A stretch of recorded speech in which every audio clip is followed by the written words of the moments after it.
Good afternoon, everybody. It's a pleasure to see you and to welcome you to today's seminar. I'm delighted to introduce my friend, Stephen Herzog, who is a senior researcher in nuclear arms control at the Center for Security Studies at ETH Zurich. I still don't know what that stands for, but we can talk about that later. Stephen is also an academic co-chair of the Beyond Nuclear Deterrence Working Group, which I think many of you know is an initiative of the MacArthur Foundation and the Project on Managing the Atom at Harvard. I first got to know Stephen because he was kind enough to invite me to contribute a chapter to a book that I believe is forthcoming and hope with all of my heart is forthcoming. It is. Okay. I promise it is.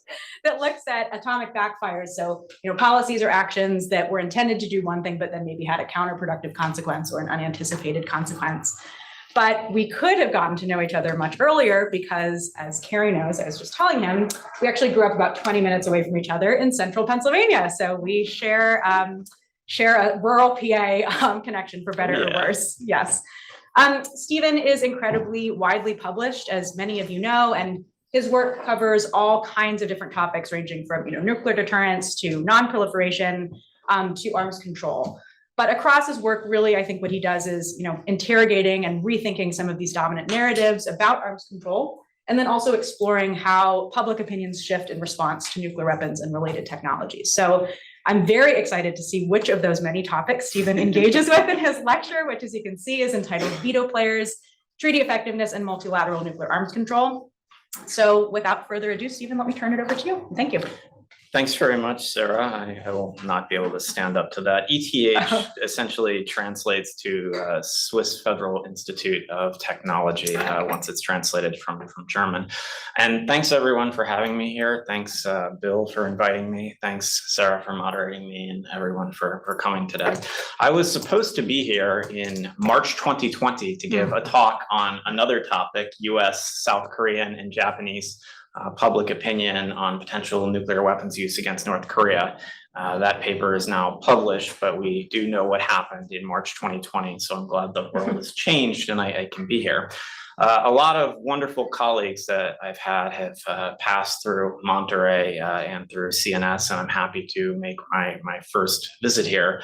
I'm in town all day today and tomorrow if anybody wants to have coffee or talk about anything else. In addition to this topic, I think I have some things which may be of interest to some people here underway. The first is that Sarah mentioned that I am co-chairing the Beyond Nuclear Deterrence Working Group, with Jeff Knopf is a member of. The second is I have ongoing work that gauges if various forms of TPNW activism can shift public opinion and can shift politicians' opinion, and if they're effective or not.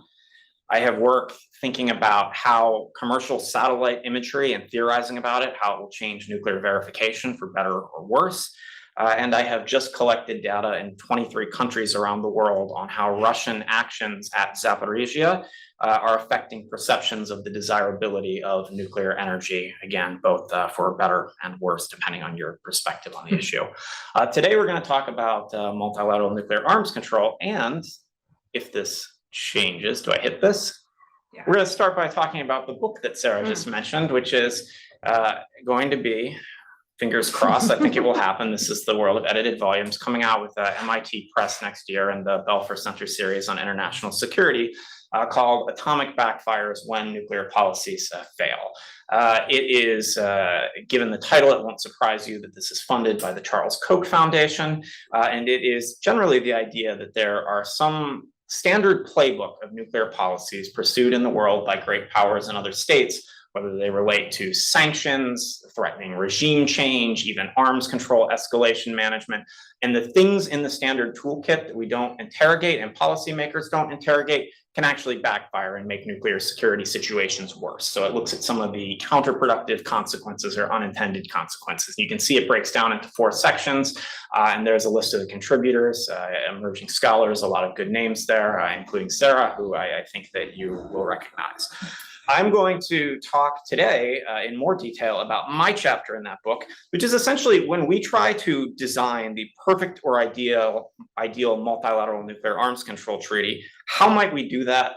What might be the considerations that negotiators have? And how might that actually backfire? In your attempts to design the perfect treaty, you actually produce negative consequences. Now, I don't need to convince anybody in this room over the value of multilateral nuclear arms control, given that we're in Monterey, but when I'm surrounded in rooms with political scientists, sometimes I do need to convince them about the value of multilateral nuclear arms control and why that matters, and why it's useful, right, for limiting horizontal proliferation in new states and vertical proliferation to states' existing arsenals. And one thing that I make clear in my book project, which I'm not going to talk about today, is that pivotally for non-nuclear weapon states, multilateral nuclear arms control is about, in many ways, doing things that would result in you legally forswearing the bomb, which is why it is of particular importance for non-nuclear weapon states, as well as nuclear armed states. Now, in a past life, I worked for the National Nuclear Security Administration at the Department of Energy. And there's photos here from Oman on the left and Kuwait in the middle of nowhere outside of Garm in Tajikistan on the far right. And what I was doing is I was trying to convince scientists in these countries to work with the United States to essentially improve monitoring of the CTBT. And that is to provide the best and most exceptional technology and equipment and assistance to your international monitoring system stations, and also to integrate your national networks, or essentially the equivalent of your NTM, with IMS data, et cetera. Now, I ran into a conundrum with this type of work, as you might imagine, and that is, how dare you, American, come to our country telling us what we should do about the CTBT when your country hasn't even ratified this treaty? What moral high ground do you have to do that? And that, you know, when I went back to school to get a PhD, is something that stuck with me, because I had a lot of conversations like that, right? How dare you say that? Now, this multilateral nuclear arms control produces, right, a lot of puzzles at the state level. And frankly speaking, we know that international relations literature hasn't gotten it right. IR studies use the words joining treaties, signing treaties, ratifying treaties, acceding to treaties, and we know that under international law, these all fundamentally mean different things despite what they may mean in the literature. And if you look closely, right, it's not just countries like the United States that have issues. These, and I'm sorry it's a little small, are countries that were at some point considered potential proliferators, right? And if you look at their patterns related to the NPT and the CTBT, right, sometimes they sign and quickly ratify treaties. Sometimes there's a lengthy delay between signing and ratifying. Sometimes they wait until after entry into force and then they have to accede to a treaty. Sometimes they just don't sign. And these are complicated decisions to parse out and distinctions. And in my book, my solo book project, I parse them out and explain what they mean and what potential motivations may be there. Today, I want to contextualize them in a different way for you. And that's this. The delays that we see in these treaties for signing, ratifying, acceding, things like this, are often a result of thinking strategically about arms control. And academic literature will tell you, in some new literature that's been coming out recently at the top, Cameron, Maurer, Cohen, Vane, Green, that in bilateral nuclear arms control, it's not always cooperative. States sometimes pursue arms control for superiority, for advantage and other things. But the work on multilateral nuclear arms control generally looks at norms and activists and the appeal of disarmament. So there's a clash that a lot of the bilateral literature is now looking at the logic of consequences, and the multilateral literature is looking at the logic of appropriateness. And there's some work that suggests that maybe countries in the multilateral domain also look at the logic of appropriateness, the logic of consequences too. And that's my main argument today. And that is, strategic thinking on arms control is not just the premise of great powers and nuclear armed states. Non-nuclear weapon states also have interests, and they can and do often think strategically, and that can explain a lot of the decisions and delays that we see. Now, this leads us to systemic puzzles related to treaty entry into force. And there's a lot of academic work looking at treaty parameters, positive obligations, and verification. there's not so much actually in literature looking at what does entry into force actually mean as a concept, and what does entry into force mean for optimal treaty design. Sadly, all of your hard work as states to negotiate positive obligations and verification and things like that doesn't really mean all that much if your treaty that you put them into doesn't enter into force. And so I think this is why social scientists need to pay attention to entry into force, right? Which, as you see there, is the moment the treaty acquires the force of law on the international plane for all of the states or entities that have expressed their consent to be bound by its provisions. We're in California. If we want to break the law today, we all have to be responsible, right, to California law. International law and treaties, right? Of course, it's not the same thing. States actually have to join the treaties. Now, it won't shock you, of course, that bilateral nuclear arms controls treaties generally enter into force a lot faster than multilateral ones. Bilateral treaties, two countries come together, right? They negotiate, their leaders sign a treaty, ratification politics can take a while, but then you get there. Multilateral nuclear arms control is tough because oftentimes the entry into force clauses like list names of specific states that must join, number of states that must join. And what I also want to point to too, is it's not just that there are more parties involved in the multilateral domain, the timelines to entry into force are wildly varying across treaties. And we're going to look at that today. So here are the research questions. First, why do some treaties face difficult entry into force prospects after negotiators agree on their legal provisions? Second, what might explain variation in entry into force timelines among multilateral nuclear treaties? Now, we're going to talk about this today, unsurprisingly, in the context of the CTBT, which is obviously a great representative case of this. But at the end, we're also going to cover the TPNW and how the logic applies here. So treaty design matters. We know from literature and from negotiations that states craft treaties and parameters of treaties so that they will be in their interest. And in the multilateral domain, you run into situations where there are a lot of enduring rivalries between countries, groups of countries, and there are fears of asymmetric constraints. Countries don't want to have treaties enter into force that constrain them, while their adversaries get to remain outside of those treaties. And what that does is it introduces almost the concept from economics of veto players. When countries start saying, this treaty can only enter into force when X country signs, and then the rival says, this country has to sign, this country has to sign, you start winding up with really complex EIF language. And what that does is it fundamentally gets you to a situation of veto players. This generalizes, right? You would expect to see veto players in other treaties dealing with the environment, with human rights. You might not expect to see them in the world of air traffic control or wool production or something like that. But a state whose economy depends on, let's say, sugar production probably would want veto players to be in a sugarcane fertilizer treaty, right? Like this stuff generalizes. Now, the key concepts that we'll talk about here today are the veto players that I talked about. And my argument is that veto players interact with what I call potential treaty effectiveness. And that is, if a treaty were to enter into force as written, given its EIF language, how effective would that treaty be at achieving its core objective? Meaning the parties that are in its EIF, right, language are joining when it enters into force. So that means, could the NPT stop proliferation if it entered into force as written?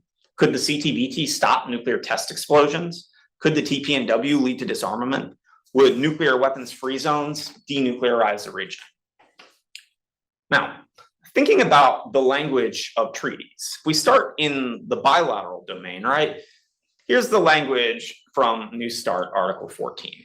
And we know that, right, the politics to get there to develop these treaties are tough, but as I mentioned before, right, states agree on a treaty, their leaders sign it, ratification can sometimes take a little bit, but once we get there, it's a simple exchange of instruments, often facilitated by a dip note between heads of state. And so like New Start's EIF language, not all that complicated.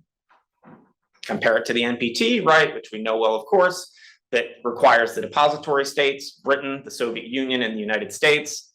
Had France decided to take its seat at the ENDC, maybe Paris would have been another depository state. We would have needed to have a fourth veto player, I don't know, plus 40 other states. So we know, right, that by definition, the NPT has 3 veto players who can stop it from entering into force, plus you need 40 more states. Take the CTBT, right? Article 14, which we've all heard about, thought about. It's pretty tough language, right? So we're talking 44 nuclear capable states, right? Those who were listed by the IAEA as having research reactors or power reactors and were members of the Conference on Disarmament when it was negotiated, right? So this is tough because you now, like the NPT has 3 veto players, you now have 44 veto players in this language, right? We know that, we're all familiar with this. So how do we get here and how does this affect policy? So I am presenting today what I would say a trade-off relationship. And my argument is that designing the most effective treaty can backfire on you. And I'll make 2 central claims today theoretically. First is, as you can see, there is a positive relationship between potential treaty effectiveness and the number of veto players. Think about it like this. The treaties that cover more important states with nuclear capabilities, when they enter into force, they're probably going to be more likely of accomplishing the objective of denuclearizing a region, non-proliferation, arms control, etc. Second claim, there is an inverse relationship between potential treaty effectiveness and ease of entry into force. Not surprising. More veto players, slower entry into force. Imagine a world in which India was listed as a veto player for the NPT, right? I think the NPT would be more potentially effective, but I think it would require very different NPT parameters to get India on board to have that. And we'll talk later about what this means for the TPNW and having a treaty to ban the bomb without having the nuclear armed states be part of it. This is small again, and I'm sorry about that. And this is, here you can see the relevant states. It's a big list, right? The relevant treaties that we have, all the way from nuclear weapons free zones to the LTBT to the Moon Treaty, things like this. And what you'll see is if you squint a little bit, my vision is terrible and I'm blind, so I can't see up there. I can see this. And what you'll see, right, is that there's a huge variation in EIF language. Some treaties have lots of named veto players. Some have hybrids, right? Number of veto players plus certain number of states. Some have X number out of X veto players. And then on the far end, the TPNW just has 50 states, right? No veto players, and the Moon Treaty has 5 states. And so what you can see is that, right, EIF, unsurprisingly, also on the far right hand, really varies. You have some treaties that took a few months to enter into force, and you have some treaties like the CTBT that took forever, haven't entered into force. You have other treaties that took a while. Now, let's contextualize this. This is the data, essentially, and what I'm plotting here is number of veto players against years to entry into force. And it's exactly as theorized. It's what you would expect, right? More veto players, the trend line is clear, longer time to get to entry into force. Hence, more potentially effective treaty, more difficult time to get entry into force. Let's contextualize this in the case of the CTBT.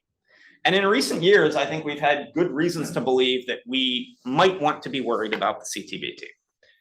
I'll give 4. 2019, if you remember, Lieutenant General Robert P. Ashley, the head of the DIA under Trump, said at an event at the Hudson Institute that he believed that Russia and China were probably conducting low yield, maybe hydronuclear tests, right? And in the case of Russia, this is scary because Russia has ratified the CTBT. Year later, Washington Post reports that the Trump administration may be considering the first US nuclear explosive test in 28 years. Third, we've seen people on 38 North and people here at Monterey as well, frequently talking about construction at Punggye-ri, and we have good reasons to believe, right, that North Korea may be capable still of nuclear explosive tests, and we know pretty good evidence, right, that North Korea didn't ever dismantle the tunnels at Punggye-ri. And fourth, along with New START suspension, remember what Putin said. If the United States starts to test nuclear weapons again, Russia will be prepared. What does that suggest? Well, it suggests that Russian ratification of the CTBT is conditional rather than absolute. Now, all of this matters, right? Because the CTBT hasn't entered into force. And in 1 month from now, it will be 27 years since the CTBT opened for signature. Exactly 1 month from today will be 27 years. And we know there are a number of Annex II holdouts still, given the EIF language. China, Egypt, India, Iran, Israel, DPRK, Pakistan, United States. And the world of nuclear capabilities has evolved as well, too. Syria and Saudi Arabia, right, are not countries that then were Annex II states, but they're probably, and they're still not in the treaty, they're probably countries today that we would be concerned about. So why does this matter? Well, the first is, given the last slide, we know that there are good reasons to be concerned about the norm of nuclear testing given events in the world. Second is the international monitoring system that detected all 6 DPRK nuclear explosive tests, right, is dependent upon the state's parties for the transmission of data. Russia and China have both turned it off. When Russia is testing its nuclear-powered, nuclear-armed cruise missile, all of a sudden the IMS radionucleide stations, right, just didn't happen to be transmitting data. They were just accidentally down. So the IMS is provisional. Third is, like, look at the name of the organizations associated with the CTBT. The Provisional Technical Secretariat of the Preparatory Committee of the Comprehensive Nuclear Test Ban Treaty Organization, right? Even the institution, the organization that does this is provisional. And lastly, without entry into force of the CTBT, we can't have on-site inspections to verify possible accusations of violations. And there's not really an established process for punishing violators to the treaty. My argument is that this is reasons why we should study entry into force, and we should really pay attention to entry into force language. And we know that from 1993 to 1996, 61 members of the CD negotiated the CTBT. This includes 38 countries that were there the entire time, and 23 that joined the CD 3 months before the treaty opened for signature. And today in this presentation, I'm going to talk in more detail about the 4 options for entry into force of the CTBT that were considered and break them down. And what I'm going to show you is that in all 4 cases, the logic of asymmetric constraints and collateral interest and strategic thinking and nuclear arms control were at play in all 4 of them. And if you're interested in this, the literature to get there is really threefold. One is there's a lot of CD docs which are available. They're actually not available on the internet. The UN uploaded them and didn't tag them well. So if you're like me and start putting in random URLs of documents, you start finding documents that aren't posted online. They're all there, I promise you. There's the final test, which is an interesting book by Ramaker et al., Jennifer McBee, others. And it was written by members of the Secretariat of the negotiations at the CD. What's crazy is that there's only about 100 copies of this printed in the world. I had to buy one on Amazon, used books from a Salvation Army store and somewhere in Michigan, and I had to negotiate because they wanted $200 for it. So the CTBTO should really reprint that book, because it is, like, I would say, like, the history. And then Rebecca Johnson at the Acronym Institute, who was with an NGO, was present at a lot of the talks, not all of them, but most of them, and has an NGO perspective on this. Now, Formula 1 that was considered for the CTBT was a simple numerical formula. And remember, in 1993, the CWC opens for signature, and it requires 65 states, no veto players, and to join, right, to ratify before it enters into force. Japan, for example, said, we think 30 is a good number. And Ambassador Tanaka, who was leading the Japanese delegation early on, warned against, quote, unnecessarily heavy conditions on entry into force to make sure that the norm against nuclear testing could exist. Australia and Indonesia said 30 is too low, we want 60.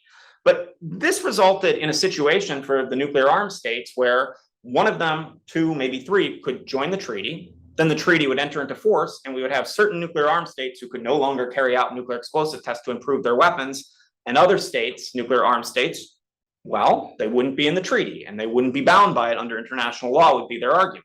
So this didn't really have much ground. And right, consistent with the theory that I presented today, the United States said we need to have all 5 of the NPT designated nuclear weapon states in the treaty before EIF. The other 4 nuclear weapon states in the treaty said that's not enough. We also want the 3 de facto nuclear weapon states, India, Israel, and Pakistan, to be part of it. So we have all the nuclear weapon states. But it wasn't just the nuclear weapon states. A lot of the nuclear capable states in strategic rivalries said this isn't good enough. Brazil seemed to be worried about Argentina at that time. We're just a few years out from the ABAC moment. Brazil even wanted to restrict countries for carrying out high-performance computing simulations for nuclear tests. I don't know how one would control that in arms control. That's probably part of almost like the AI cyber arms control problem today. I don't know how you would verify that. Algeria and Egypt were concerned about Israel. South Korea was concerned about North Korea. And so essentially we couldn't get agreement on a simple numerical formula because there were so many states, right, who were thinking strategically and didn't want to be asymmetrically constrained vis-a-vis their rivals. So the next thing that came up, right, is a qualified numerical formula. And it shouldn't be much of a surprise that this came up. And you can see why this hybrid approach will appeal. And that would include some named players plus a number of specified others. A number of others, so a hybrid formula, like X number of countries plus named states. And if it only dealt with nuclear capable states, for the Middle East, this was seen as being a good thing. The Israelis could join the treaty without admitting to have nuclear weapons, and the Arab states wouldn't have to acknowledge that Israel had nuclear weapons by just calling it nuclear capable states. Sweden and the United States led the way on this. Sweden said, we want the 5 NWS plus 40 more states. This was a no-go for some reasons because countries wanted nuclear capable states and the de facto nuclear weapon states. The United States said, let's roll with 95% of the 68 states with reactors as documented by the IAEA. Also turned out to be a problem because then you can get EIF, right, without potentially some nuclear armed states, and EIF would also depend on getting participation of states who didn't participate in the negotiation of the treaty. That's a recipe for dissatisfaction. But there were other critics too, besides this. India said, when you start naming states, including us, what you're doing is you're going to prevent us from improving our arsenal with carrying out nuclear tests, because if you think about the time, Russia had carried out hundreds of nuclear tests. The United States was over 1,000 at that point, and India didn't have as many. China had about 40, and India didn't have the data for high performance computing. And China said, Ambassador Xia Zhukang said almost immediately thereafter, well, why should China join if not all states, without naming India, right, say they don't have to join? The NOM group of 21 didn't like this either because they said, this is veto players again. This is hostage taking. We're going to allow the P5 to have a veto over the nuclear testing norm. So there really wasn't much hope for the qualified majority situation. The next camp was the CD membership formula. And the UK was joined by France and Austria in saying, well, if we can get all the members of the CD negotiating this treaty to agree on it, they'll all ratify quickly, and then it will capture most of the important players. This is obviously a problem because of India's perspective to start off with, but there's another problem, and that is the CD was getting ready to expand from 38 to 61 members. That was controversial in itself. And also, would the 23 countries that were just joining move along? Should we allow the countries that didn't participate in this treaty to decide whether it should enter into force or not, or might they take it hostage? So the CD membership formula also died. Yet again, on this third camp, this is about veto players and asymmetric constraints and countries trying to get their rivals to be forced into signing this treaty.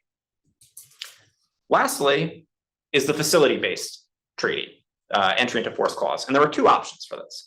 First is Canada came up with this really neat formula. They said the most important IMS stations are the IMS primary seismological network, right? The broadband stations for global monitoring, 9 and 30 elements, sometimes seismic arrays, plus the radionuclide stations. If we want to get the IMS working, why don't we just say all the countries listed in Annex 1 to the CTBT's protocol that have these IMS stations have to join this treaty, right? And that will also capture all of the nuclear capable states. Well, that puts us in a weird situation where there are some countries that are debatably with nuclear capability, even though the nuclear armed countries would be covered, who won't be in the treaty. Plus, you get countries like Thailand and Turkmenistan without actual nuclear facilities who now get to have a veto over ratification of entry into force, while there may be some countries, right, who are nuclear capable aren't in there. India is furious at this too. India says, this is a Trojan horse. It's not really about the IMS. It's about getting us and other countries in. And India says, all right, you want the IMS facility? We withdraw from the IMS. So you look at the IMS map today, and India doesn't have any stations, Pakistan does. This is why. It's because of the facility-based formula here. So there was no hope for the facility-based formula. The most popular option is the Russian facility-based formula. And it said, let's have all 68 of the countries listed by the IAEA as having nuclear facilities be in this. Lots of countries joined behind Russia to do this. Again, one of the problems is only 44 of these countries are in the CD, so 24 countries who are not in the CD, right, like are going to get to hold this hostage. So what happened? Well, there's a timeline set by the chair for implementation of this treaty, and as per usual, entry into force language is like the last thing which is really considered and finalized in the treaty. And the negotiators decided this would be about take a hybrid, the 44 nuclear capable members of the CD. They're all in the room, plus they're nuclear capable. However, as we know, India said, we don't like this. We think this will asymmetrically constrain India because we haven't been able to have as many nuclear test explosions. And India said, there's not explicit linkage to nuclear disarmament here. If we're going to agree to this treaty, which advantages other states who have more testing data, then we need an explicit link to disarmament. We didn't get it. India blocks it. So then, right, Australia says, well, let's just remove it from the CD, which requires consensus, takes it to the UNGA, opens for signature there. And right, the Indian ambassador says, we'll never sign this unequal treaty, not now nor later. And the CTBT opens for signature. And today we have 186 signatories, 178 ratifiers. The treaty still hasn't entered into force because they got too clever with the language. And it always kind of seems like it's in peril, like the slides I told you about listing reasons. So let's conclude based on the CTBT, and then I'll briefly cover the TPNW. My argument here that I presented is that the most potentially effective multilateral nuclear arms control treaty probably has veto players to it, because it will contain those veto players, it will achieve its objectives, but this will slow down entry into force and can backfire, as we see in the case of the CTBT. And when you're dealing with veto player structures, right, like it's important to mitigate dissatisfied players when you're dealing with veto players because they can stop it from entering into force. On the idea of entry into force clauses, as I mentioned, entry into force is really important as language because it means, do we get a binding treaty or do we not get a binding treaty? And it's logical, though, that entry into force is one of the last things which is decided in treaties because countries want to know what the parameters of a treaty are before they decide what other states they think need to be in the treaty. But because it's the last thing most of the time which gets to be finalized, it results in a situation with timing and deadlines where entry into force language, as in the case of the CTBT, can be rushed to just get it done. You've got all the parameters, you rush to get it out the door, and the negotiators don't spend enough time really hammering out entry into force language, which they, in the case of the CTBT, have gotten too clever on. So what do we do besides spend more time hammering out entry into force language? I would recommend that the recipe for success is you want the most expansive deal which is acceptable to the greatest number of crucial players. Now, let's say that you can't get this or entry into force language isn't okay with some countries. Well, you can A, change the entry into force language, right? So you don't have all the veto players you want, but you have to accept that this will result in a less potentially effective treaty because you won't have all the veto players you want in it. Or B, you can change the treaty parameters to get the countries you want on board. It may not be the expansive deal you want, but it will still probably be pretty good. And we know in the case of the CTBT that there were discussions about a 1 kiloton yield, sub-kiloton yield, and maybe even a few pounds of TNT equivalent yield, and that zero yield was not the only option. Maybe we'd have a legally binding test ban if it hadn't been a zero yield ban. And so the question that I have here on the CTBT is, when is less effective better than simply not having a legally binding treaty at all? As my last slide, one of the things that comes up, particularly when I present this in various disarmament type settings, is people get upset at me. They say, well, wait a second, are you saying that the TPNW doesn't have veto players, so it won't be a potentially effective or successful treaty? My first response to that is I think it's unclear whether the TPNW is a stigmatization treaty or a disarmament treaty. If you want a stigmatization treaty, you don't want veto players. You want the treaty to enter into force and have the greatest amount of support as soon as possible. If you want a disarmament treaty, it will probably be, you'll have great verification provisions. It will probably be more difficult to enter into force. Now, this is from my book manuscript, and let's just talk about this. When you think about the NPT and the CTBT, a lot of people don't realize that in the parameters of the treaty, there's 3 ways that countries can join these treaties and be counted towards EIF. First is before entry into force, they sign and ratify the treaty. Easy. Second is they sign before entry into force, they still get to ratify after. But the language of the NPT and the CTBT does not allow countries to sign these treaties after they've entered into force. It, in fact, makes them accede to the treaty. So the halfway commitment of signature is out the door. They have to accede once the treaties enter into force. And what's fascinating about the TPNW is it completely parts ways with the NPT and CTBT way of looking at this. Countries can sign whenever they want, even after it's entered into force. Countries can ratify without signing. Countries can ratify after entry into force. Countries can accede at any point. And it's designed, right, to get the broadest possible coalition as fast as you can to back the norm of stigmatization. If the TPNW is a disarmament treaty rather than a stigmatization treaty, or it moves from being a stigmatization treaty into a disarmament treaty, I think the idea would be to get a critical mass behind the stigma and then work on verification and hope that you can, from the bottom up, turn the nuclear order on its head, get the nuclear weapon states to join the treaty later. That may work. It is parting ways with history on the NPT and the CTBT, but that may be part of the idea in general. It will be an uphill battle, but I guess we'll have to see how that pans out. So that's what I've got, and I'm looking forward to our discussion. Thank you so much, Stephen. That was so fascinating. You put a lot on the table, and I have many questions that I thought of, but I'm not going to abuse my prerogative on my last 2 days at CNS. I'll generously share with my colleagues. And I saw Bill raise his hand. I want to have questions too, but I know John, who is intimately familiar with this, has to leave very shortly. Okay. So I wanted to at least give you a chance, John, if you wanted to comment, and I'm anxious to follow up as well. Okay. Thank you, Sarah, and Stephen, thank you very much for a very interesting presentation, and welcome to CNS.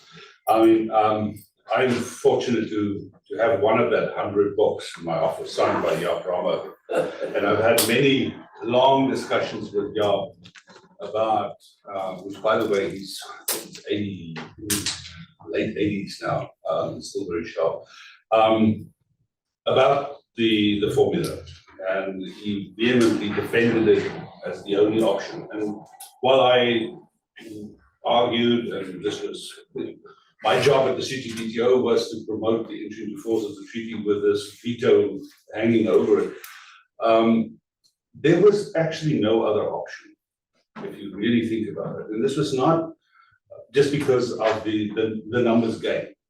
And you correctly referred to this, that there would not have been a treaty. And it's not just the entry in force formula, but it's also the zero yield formula. Mm-hmm. It's also the issue of subcritical allowing or not addressing subcritical testing or computer simulations. If those elements were included, and this the head chief US negotiator told us very clearly, then the nuclear weapon states would have walked away, in particular the United States and Russia. And so, you know, it's fine to argue, and Rebecca Johnson has written extensively about this as well, about other ways to promote the entry into force. But the reality is, you know, the formula that was agreed to was the only way to get that treaty. You correctly pointed out, and unfortunately, that is typically in treaty negotiations.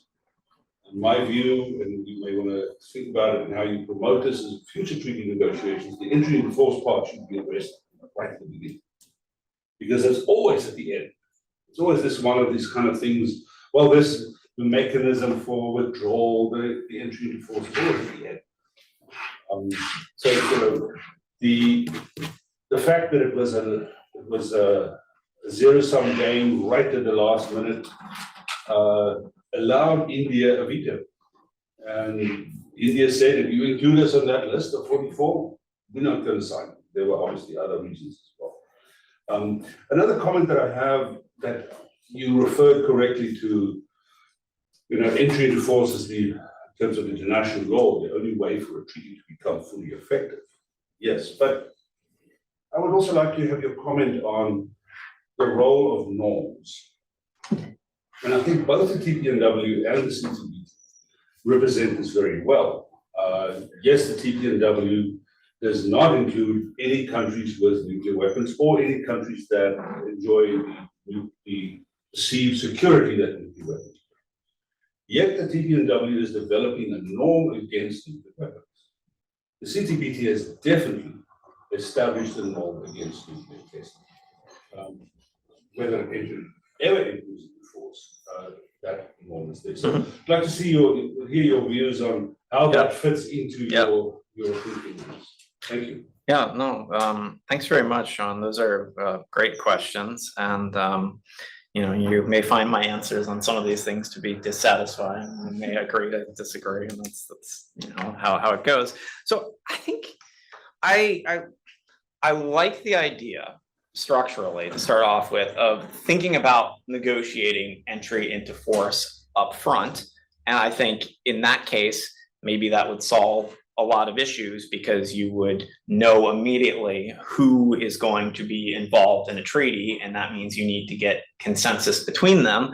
But then I think the other problem is as treaty negotiations logically go on, as we've seen, and we move from talking about a couple hundred tons of explosive yield to zero yield, I think that in part changes which countries you want to be in the entry into force and as veto players. So I think there are good structural and procedural reasons for negotiating entry into force at the end, which is why it gets left there, because countries know what the parameters are, then they think about who they want to be part. And I think it's worthwhile to think about what would it be like to have a treaty where we said at the very beginning, these are the countries who have to be part of it.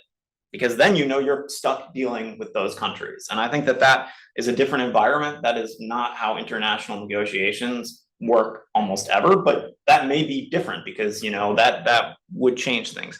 The second thing is I don't disagree with you as far as my reading of the history, that given the parameters of the treaty and given the different camps they went through, I think you're right that was the only formula that could be advanced for entry into force. And I think that makes a lot of sense, and it makes sense why Ambassador Braumacher would defend that. But it's also problematic too when you have a situation where you're advancing a particular entry into force clause and you're having one of the countries who will be a veto player say, if you move forward with this, we will not ever approve this treaty. And so you move forward with the entry into force language knowing that one of the veto players is going to veto. And so I think it's tough. And so the natural question I have is, zero yield is one thing. What would have happened if they would have agreed to 1 kiloton or 500 tons or something? Like, would that be a different world? It's much less expansive than zero yield, even further expansive than zero yield subcritical test and high performance computing simulations.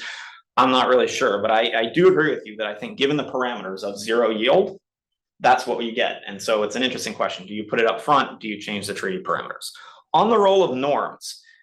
So this is an interesting point. And I think in the case of the TPNW, it matters a lot because the TPNW is right, I think, designed to promote norms. But I frequently find myself in situations where people say there's a strong norm against nuclear explosive tests because besides India and Pakistan's test in 1998, only North Korea, which is an outlier in the system, has tested nuclear weapons. So where does that put us?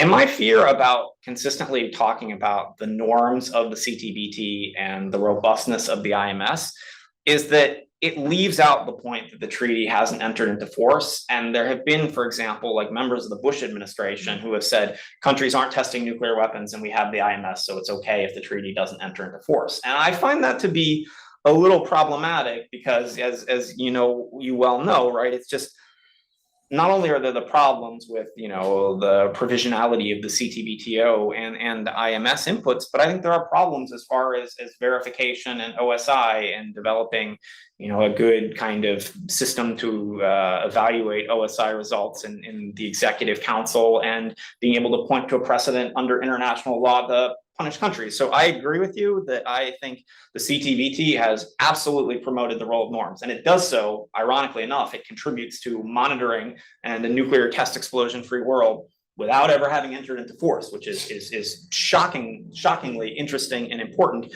But I do think that not only are there those problems that it hasn't entered into force, But I also think the fragility of the norm that we've seen in recent years. I think that if the nuclear test ban had entered into force and we had a strong system of punishment and a system of OSI, I think it would be less likely we'd see a lot of these statements that we see from the Trump administration and from Putin, and at least where there were accusations, maybe there would be a possibility of OSI. So I still think there's value in EIF of the treaty, even though I think it has made strong normative contributions. Thanks. Thanks, Stephen. Okay, Bill, and then Sharad, and then others, please be thinking. Jeff, okay. So, a number of points, I'll try to start with the bigger issues and then related to another one. So, this is fascinating, Stephen, and I really, appreciate it.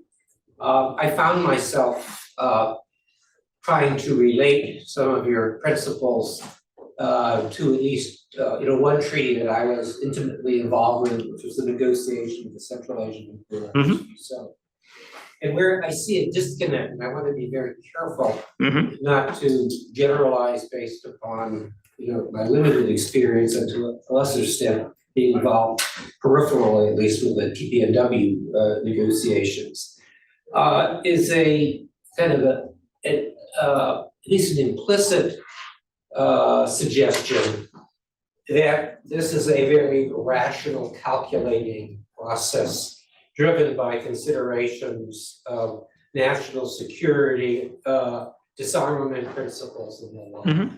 I can tell you with absolute confidence that it couldn't be further from the truth in terms of the interest in and the process by which the Central Asian Nuclear Weapons Free Zone was negotiated. Do you know why? Well, it was a driver of the Central Asian Nuclear Weapons Free Zone. I don't think people had any conception whatsoever about disarmament. In fact, when the declaration was made in Almaty about the zone, which was just a fortuitous set of circumstances that brought together 5 presidents, they didn't even, it was called the Central Asian Nuclear Free Zone treaty. They forgot that it was supposed to be a nuclear weapons free zone treaty. They were interested in securing international support to assist them in remediating the effects of uranium tailing that had contaminated things in the region. And I kind of suggested to the Uzbek who was responsible for promoting this idea that was the one thing that might bring the parties together. And that's what they were always concerned about. But if you also were privy to these deliberations among these 5 states, and we had George Bunn, along with Roland Tirabide, who drafted the treaty for them to consider, there was more blood spilt among the 5 Central Asian states over the role that they would play with the treaty being named after them. To this day, you call it the Semipalatinsk Treaty. That's not what some of the states like to call it, because it suggests that this is a Kazakh oriented, treaty. And so there is this set of non-rational considerations, at least as it appears from the outside, that really have very little, if anything, to do with security considerations. And I suspect that the more you know about the negotiation of any of these treaties, the more you find these kind of what we would call the kind of non-rational factors intruding. But I would say, and here I have considerable confidence, but it's based less on firsthand experience, that the positions taken by many of these states were by no means uniform. And I mean, I happened to be at a dinner party, which was a celebration many years afterwards of the negotiation of the CTBT. You had Yap Ramaker, you had Shah Zukang, you had Arundhati Ghosh, you had Jonathan Denapal. They were kind of recalling, I was like a fly on the wall there, how these things were negotiated. And in some instances, the parties had considerable say in the matter, but they were also responding to different bureaucracies that were interested in different kinds of considerations. And so I simply, flag that as something that one needs to consider. And I think the last thing I'll say at this point, I wanted to say that I think it's a fascinating and kind of underlooked study. But I think one also has to be cognizant of the fact that the at the end of the day, many of these different treaties are in fact not implemented as they were intended. I mean, 3 nuclear weapons free zone treaties are ignoring key provisions which preclude trade with India with respect to uranium. I mean, they're explicit, and this has to do with violations of national laws as well as legally binding international commitments. And they simply regard India as such an important player that they close their eyes to the provisions that one might expect. But I mean, we just came back from this, in Vienna with Sarah at this latest NPT PrepCon meeting. And the treaty parties were mandated to produce a chair's factual summary. And nobody seemed to recall that in the debate in the last afternoon, and they just ignored, this requirement. That may not be the best example of this, but it's not, the end of the day is not the negotiation of the treaty there. I think a case can be made for many of these treaties that are in place that they simply are not being implemented for one reason or another. So I have other things to say, and we can talk about this afterwards, but I kind of throw that out there for whatever. I have received your throw. And well, let me say this. So it's an interesting thing. So as someone who formerly sat in a room while people were negotiating things and did things, one of the issues that I often have as a political scientist with this is the cult of generalizability and looking for generalizable political science in a complex world. And I think that frequently gets people into problems. And for me, and I also, what's interesting is my book manuscript too looks at the question of why do countries sign and ratify multilateral nuclear arms control treaties? And to a practitioner, this has got to be a scary thing. How could a political scientist have a book about signing and ratifying multilateral nuclear arms control treaties? There are a million reasons why countries do these things. How can you generalize? And my answer there is, I think of myself as a scholar of process and thinking about processes and how do they play out. And in the case of my book, I show different logics that can explain signing and ratifying at different levels and show how commitments to signing and ratifying can be different within the overall construct of the process and spelling out what those things might mean. In the case of this right here, I would say I think about this as a contribution to thinking about entry into force and how it works, how it's governed, and what it may mean. And I have no doubt that in the case of Central Asia, that you are right. I used to live in Kyrgyzstan and follow the politics of the squabbling heads of states in Central Asia, and none of that is surprising. But I think it gets at the comment I made earlier about the logic of norms and appropriateness and the logic of consequences. And one of the comments that people have pushed back against this on is like, this seems like you're talking about the logic of consequences for treaty entry into force and making it sound like every country acts in this way. And I think that is not the argument that I am trying to make. The argument that I'm making is that it is possible for non-nuclear weapon states to think strategically about the negotiations of these treaties. Many of them don't do that. Many default to the logic of appropriateness, they default to bureaucratic politics. But in a world in which political scientists say non-nuclear weapon states don't think strategically about arms control, what I'm showing is that there are examples when they do. And what's interesting too is that entry into force is one of these things where there is some strategy involved in the negotiation of entry into force, even if it's just, I want to have a veto over this treaty at the end so that my neighbors cannot. And even if it's not security considerations that necessarily drive countries' positions over negotiating entry into force language, when you negotiate entry into force in a certain way that you say, I must have a veto, or this other player must be part of it because I won't do this, their policy on uranium tailings must match mine, what you're fundamentally doing is you're thinking in the same way. And so this whole logic about potential effectiveness of the treaty, I think, may apply even if security is not the main driver for getting there. And I still think the logic of the more veto players you have, the treaty is probably better at achieving its objectives, and it probably will take longer to enter into force, possibly because of countries' fears related to other countries, or possibly because of their own bureaucratic politics, ideas of identity, status, and things like that. I think there's a place in there for all of this within this structure. And I don't rule it out. I think that the world is highly complex.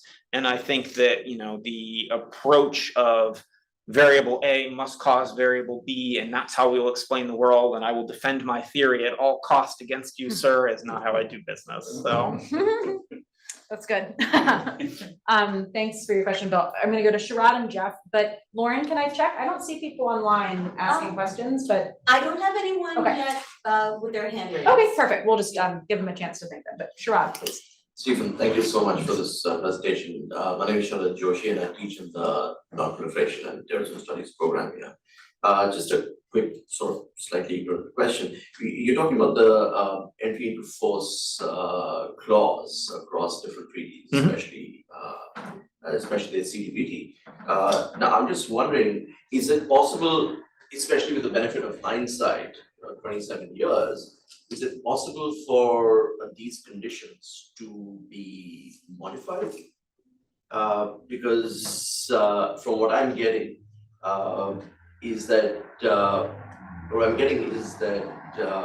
perhaps if a treaty has already come into force, even with a bunch of really important players outside it, would that strengthen the norm building process over a certain period of time? So I'm wondering if these sort of discussions have taken place or are taking place, and or if it's just not acceptable under international law or the framework of the treaty.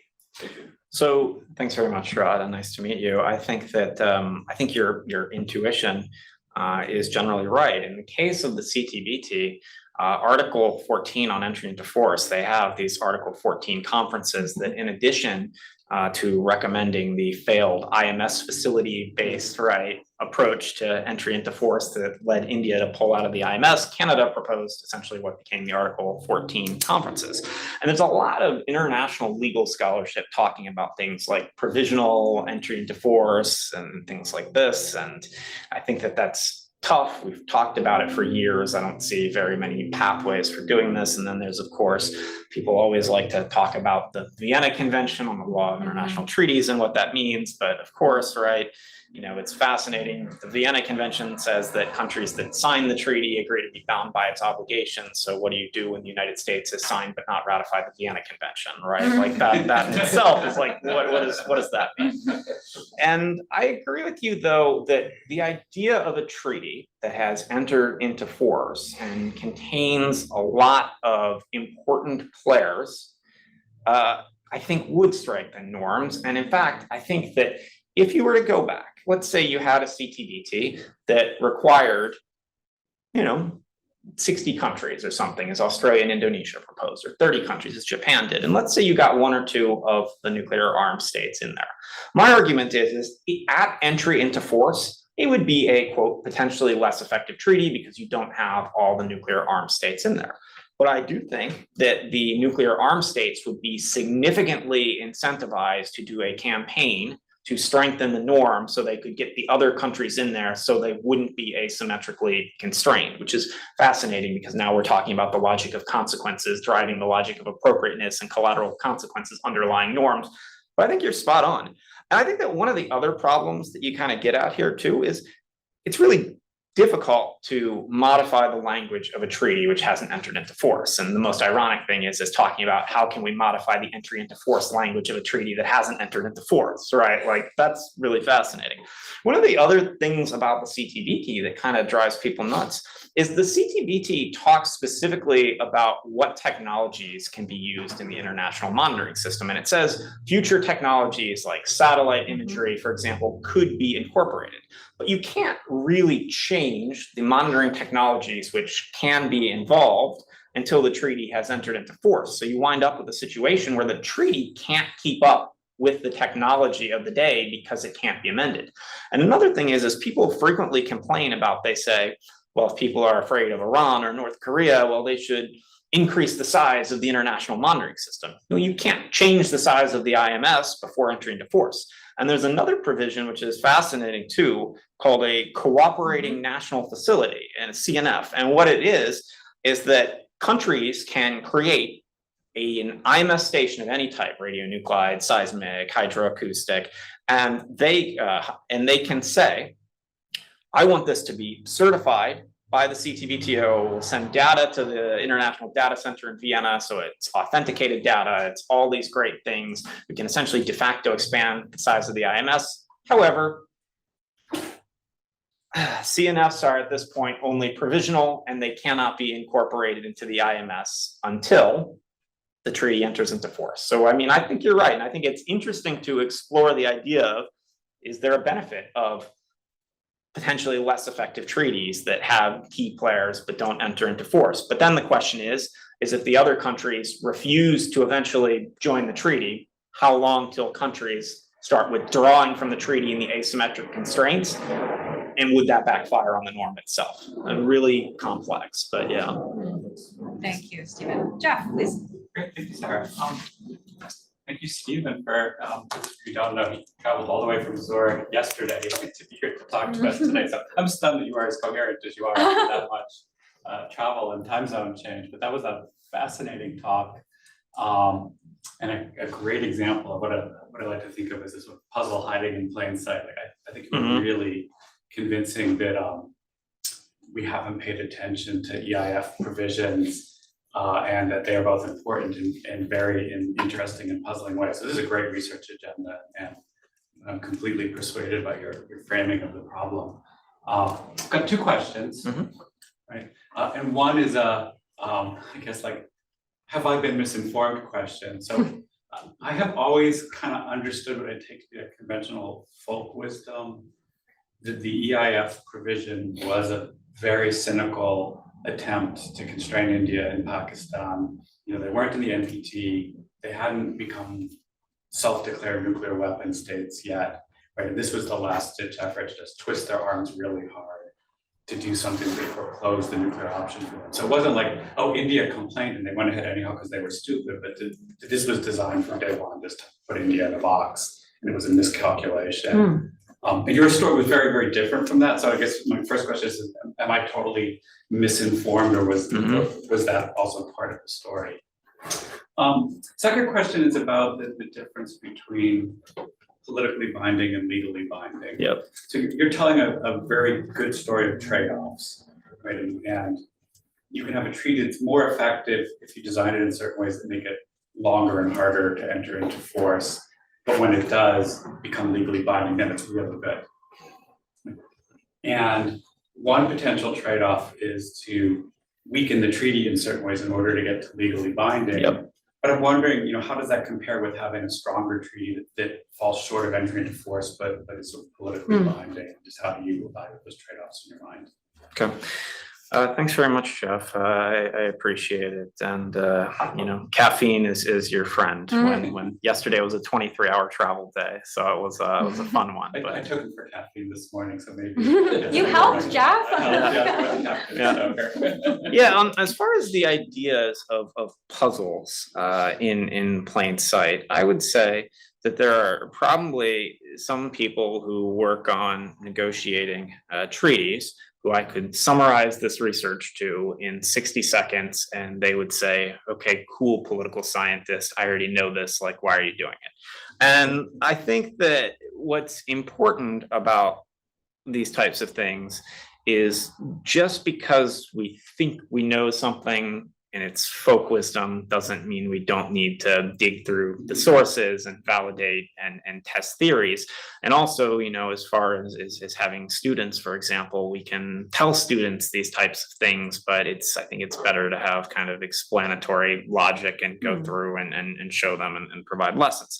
Now, on the two questions, one is so it was certainly the perspective of India that the entry into force clause of the CTBT was designed to constrain India's program. And as it showed up here multiple times, in the records on the negotiation of the CTBT, India is vociferous. It's very clear that they believe that this is all a Trojan horse, and this is all about getting them in the treaty. There's not so much on this from Pakistan, but Pakistani decision makers who I've talked about have essentially said, thank God the Indians did this, otherwise we would have to do it. And so it just is where I believe in the construct of the where the CD stands, the fissile material cutoff treaty. I think, the Pakistanis have paid the Indians back, so the Indians don't have to stop that there. I think there's kind of been a trade, even though maybe it's probably not been done diplomatically. But the other thing, so I would say is, what I would say is in the negotiation records themselves, I think it's more complicated than that. As I mentioned, I mean, we see, a situation of Arab states trying to constrain Israel, of South Korea trying to constrain North Korea. And we see a lot of Brazil trying to constrain Argentina. And so I think it's more complicated than that. Is there possibly, not possibly, there probably is there somewhere hiding in a document that hasn't been declassified yet in a language that I don't speak, someone saying, this is great, we can find a way to constrain India? I'm sure, no doubt, right? Like it's the classic political science problem. There's an archive in a country that I don't know about in a language that I don't speak, which may have that. So probably yes, but as far as what countries were willing to overtly say in the negotiations, it seems to me that, and it's very difficult for me to imagine that Brazil throwing a fit about Argentina or Egypt throwing a fit about Israel is actually designed to constrain India and Pakistan. I think that, it's quite possible that, for example, behavior of China and others is based on this. And remember, the United States said, when the United States was pushing for a qualified majority, the United States said, we just want the 5 nuclear weapon states. And it's been read by people before that the United States did this because they, had a good security relationship with Pakistan and didn't want to call Pakistan out and didn't want to do that to Israel being called out. The relationship with India is a little bit more ambivalent, but then you look at the 4 other nuclear weapon states in the NPT, and all of them said no. India, Pakistan, Israel must be part. That might speak to some evidence that some of the nuclear armed states were concerned about India. And there's certainly Chinese statements during the negotiations that, again, don't mention India by name, but the Indian delegation says, we won't do this. And then the Chinese delegation says 10 minutes later, if all countries won't do this, then China can't do this. So I think there's something to it. The second question is about legally versus politically binding. And I think it gets back to Jean's question about norms. If you believe in the logic of the Vienna Convention and you believe in norms, I do, I think there's a strong norm against testing. And the question is about, the trade-offs. And so, again, I made all the case as to why having a legally binding CTBT is useful for verification, for provisionality and other things. And I think that's really important.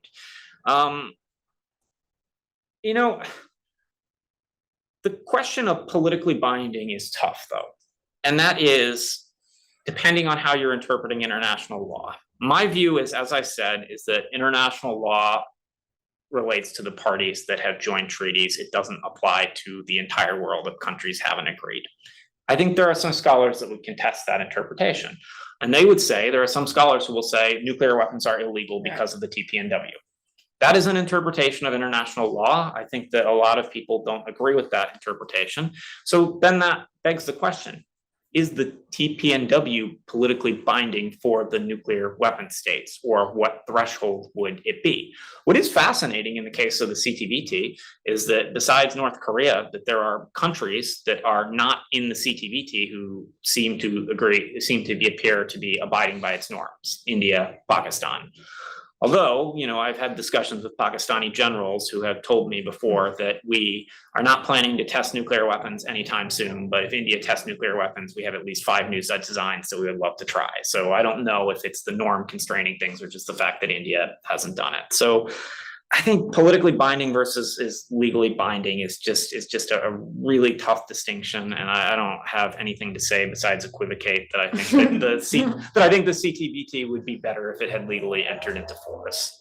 I think an honest equivocation is better than a confident wrong answer. That's true. Well, I don't see any more hands up, but I had one thing that I thought was really thought-provoking, many things that I thought were thought-provoking about your talk, but this idea that you touched upon at the end of what exactly is the TPNW doing? Is it a stigmatization treaty? Mm-hmm. Is it a disarmament treaty? And when Jean was asking his question and sort of saying, maybe we should have entry into force conversations happen earlier in the negotiation process, I understand why that's not possible, but maybe the thing to talk about is what are the intentions of the agreement? Because it seems like if you had some understanding of what you were really trying to do, not just what is the scope of the treaty, what will it cover, what weapons will it cover, et cetera, but really what's the objective of it, maybe that would then kind of prime the pump for a conversation about EIF that was a little bit less of a tack on and was more kind of integrated into the subject matter itself. So I don't know if that's something you've kind of considered in your work, and I'm sure I've never participated in a negotiation, so I'm sure there are many reasons why that probably wouldn't work, but it strikes me as a way to maybe square the circle a little bit. So I think, as I said to Jean, but also thinking about it, is that outside of EIF, the way international legal negotiations work is the substantive provisions, parameters of a treaty, right, drive the EIF language. And it's an interesting question that you and Jean are both raising, and that is, what if EIF drove the substantive provisions of a treaty and we turned treaty negotiations on its head? Where would that get us? And my view is that, let's say that we had a TPNW where we said, we're not gonna let the parameters drive the EIF. And the parameters, right, humanitarian movement, countries from the global south get together, 122 countries agree to this treaty. The nuclear armed states say they're not going to participate in the treaty. And then what does EIF look like? It's designed in such a way to get as many countries as you want. Imagine if you said, all right, we want to negotiate nuclear disarmament, and we're going to create a treaty. And because we want to get to disarmament, that treaty needs to have the nuclear armed states involved. Would all of the nuclear armed states participate in those negotiations? I'm not sure. But what I do think is I think that a couple of them, I think possibly India, which has been harping about nuclear disarmament for a long time in these contexts, some of them might participate in the negotiations of these treaties. And what then would happen is if you're going to say at the very beginning, entry into force requires the nuclear armed states, you get a very different TPNW than you have today.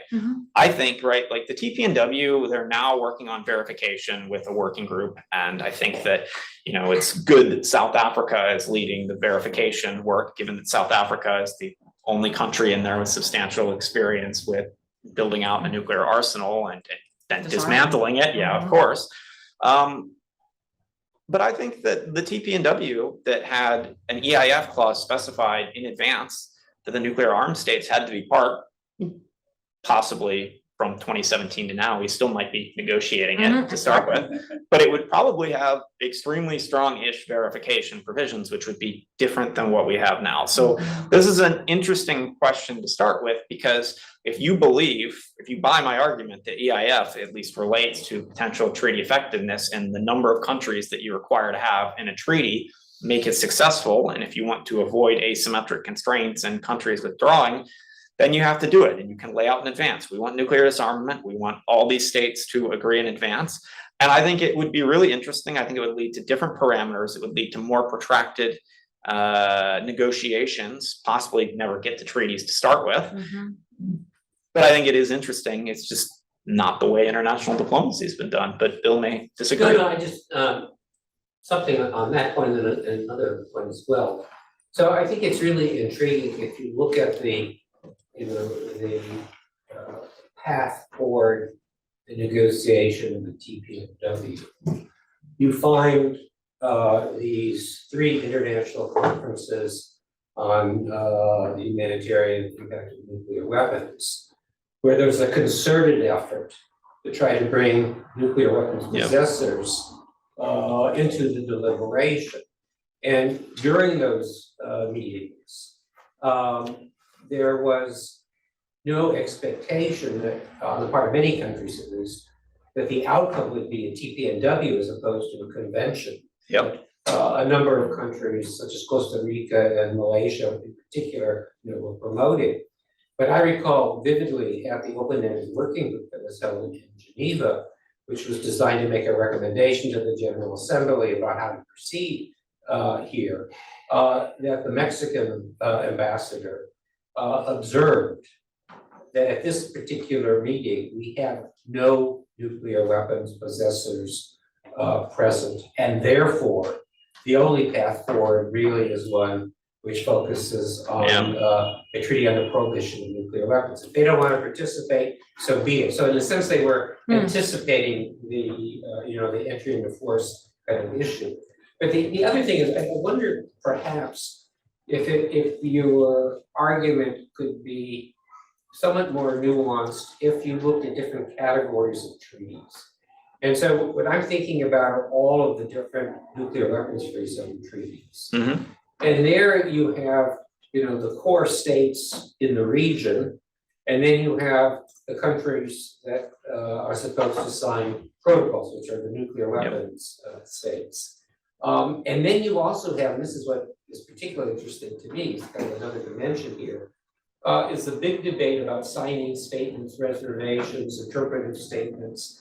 And that is now coming back in force in the NPT context with respect to these nuclear weapons free zones, because a number of countries, most countries, I think China is the exception, when they conclude these protocols to nuclear weapons free zones, issue various signing statements and reservations, which are exceptionally frustrating to the countries in the region, but may be required in some cases by domestic law, and also are seen as important in terms of the ratification process. And so it's another kind of element, complicating factor, which I think merits more attention. And now there's a big push to focus more on this in the context of nuclear weapons free zone.